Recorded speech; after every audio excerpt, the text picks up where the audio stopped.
आज हम आपको धनौड़ी वेटलैंड्स लेके जाने वाले हैं। हम इसका अन्वेषण करेंगे, यहाँ की वाइल्ड लाइफ से आपको वाकिफ करवाएंगे। अरे गाड़ी रोको हो देखिए दोस्तों। और सारे स्क्रीन को ट्रैक करने की कोशिश करेंगे। ये देखिए एकदम से दिख गई हमें, यही है भारत की सबसे बड़ी पक्षी। और अंत में यहाँ की प्रॉब्लम्स का सच आपके सामने लाएंगे।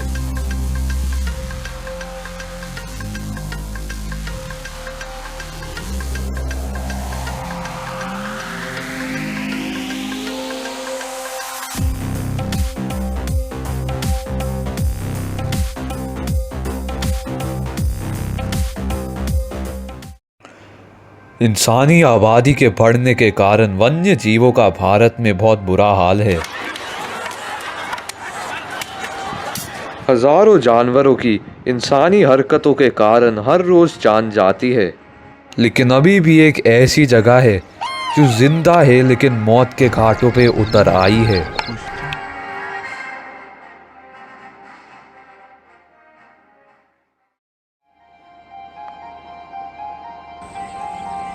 सुबह 4 बजे उठ के हमने फैसला किया कि हम धनौड़ी वेटलैंड्स का अन्वेषण करने चले।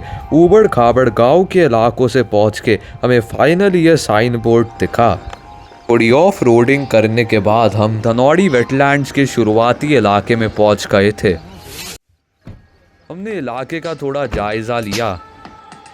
धनौड़ी वेटलैंड्स का इलाका 112 हेक्टेयर का है। इसी बीच हमारी पहली साइटिंग हुई। ये जो आप परिंदे देख रहे हैं जो आराम फरमा रहे हैं, ये है group of grey headed swamp hens. इन परिंदों को अलविदा कह के हम सारस की खोज में आगे बढ़े। दलदली इलाके और ग्रासलैंड एरियाज के थ्रू हमें कुछ नॉब बिल डक्स की साइटिंग हुई थी।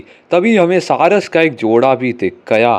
क्या दोस्तों, हम इस लोकेशन को बस छोड़ के जाने वाले थे और गाड़ी से हमें वो देख के वहाँ बैठी हुई दिखी सारस। क्या कमाल की साइटिंग है। फुटेज लेते। ये जो आप पीछे परिंदे देख रहे हैं, ये सारस क्रेन्स है, ये इनका पैर है और इन्हीं की वजह से ये एरिया एक इम्पोर्टेंट बर्ड एरिया क्लासिफाई किया। उत्तर प्रदेश की ये स्टेट बर्ड है। देखिए कितना अच्छा शॉट आ रहा है। ये मेल फीमेल है दोनों। यहाँ धनौड़ी की परमानेंट रेजिडेंट्स है। देख के कॉल कर, अगर इनमें से एक ये मेट करते लाइफ के लिए, और अगर इनमें से एक की डेथ हो जाती है तो दूसरा इतने डिप्रेशन में चला जाता है कि वो अपनी भी जान गंवा देता है, खाना पानी छोड़ देता है। देख के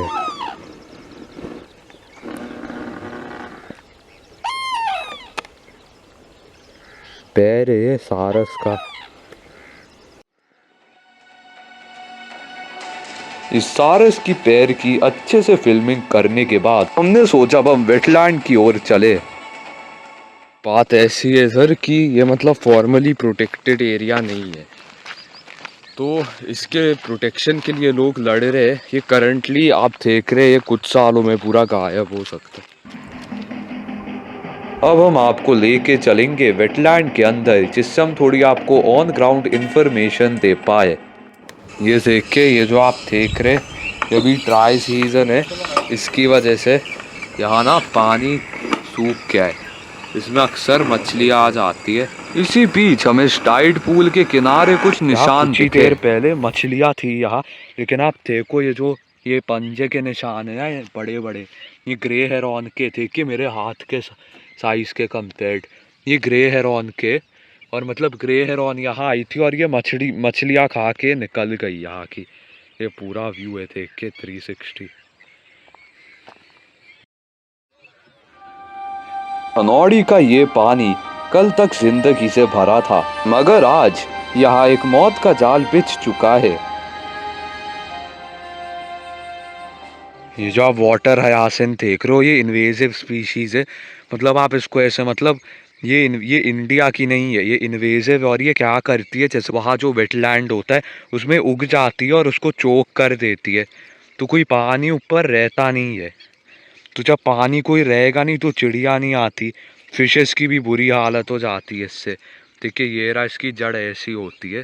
पर लेकिन ये बुरा नहीं होता उतना, ये पानी को भी साफ रखता है।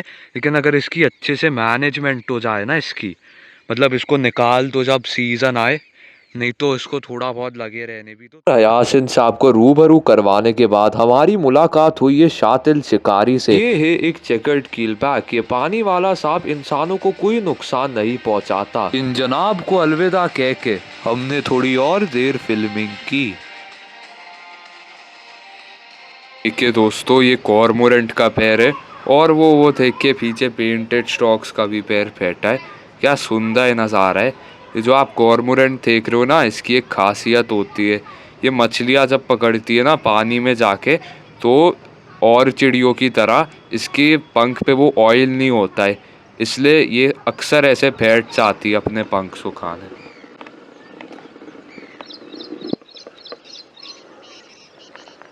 धनौड़ी वेटलैंड्स देखने में तो बहुत शांत और सुंदर है, लेकिन इस शांति के पीछे छुपा है एक साइलेंट किलर इंसान। ये जो आप देख रहे हैं, ये पीछे ये पूरा वेटलैंड का एरिया हुआ करता था, यहाँ पानी भरा करता था। पर ये जो गांव वाले हैं ना, ये क्या करते, जब पानी आता है तो उसको डाइवर्ट कर लेते अपनी जगह, और ये अक्सर इसको पाइप से सुखा के ना यहाँ का पानी निकाल के खेती शुरू कर देते। देख के ये कुछ पहले ऐसा दिखा करता था, और अब जो यहाँ के परिंदे हैं उनको खेतों में रहना पड़ रहा है। धनौड़ी वेटलैंड्स में 4 घंटे बिताने के बाद हमने फैसला लिया कि हम अपने घर की ओर वापस बढ़े। रास्ता काफ़ी गांव और खेतों के बीच में से था, और इस बीच हमें ऐसी साइटिंग हुई जिसका हमने कभी सोचा भी नहीं था। अरे गाड़ी रोको। हो देखिए दोस्तों, ये हमें दिख गई भारतीय ब्लैक बक, और इसका दिखना तो मतलब लक का ही चांस होता है। ये वाइल्ड लाइफ प्रोटेक्शन एक्ट 1972 के अंदर आती है, मतलब इसको मारना कानूनी अपराध है। ये विलेजर्स के साथ मिलजुल के रहती है। धनौड़ी वेटलैंड्स के चारों ओर कंस्ट्रक्शन तो हो ही रहा है, लेकिन हम अभी एक और वेटलैंड को बचाने में लगे हैं। धनौड़ी को बचाने के लिए बहुत लोग एक साथ खड़े हैं, लेकिन जिस वेटलैंड को हम बचाने की कोशिश कर रहे हैं उसके लिए कोई नहीं लड़ रहा है। खैर, धनौड़ी का फ्यूचर अभी अनसर्टन है, और अगर कुछ नहीं किया जाए तो ये मासूम परिंदे, इनका आशियाना सब खत्म हो सकता है।